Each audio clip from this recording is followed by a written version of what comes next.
বন্ধুরা, আমার ধোকা রান্নাটা হয়ে গেছে। এবারে আমি ধোকাটা ঢালবো, আর কি ঢেলে নেব। ধোকাটা আমি ঢেলে নেব। গ্যাস বন্ধ করে দিলাম। মানে এই ঝোলটা টেনে নেবে, যেটুকু থাকবে ও টেনে নেবে।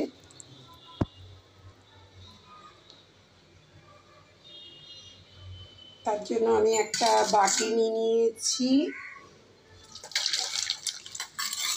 এই যে ধোকাটাকে ঢেলে দিলাম।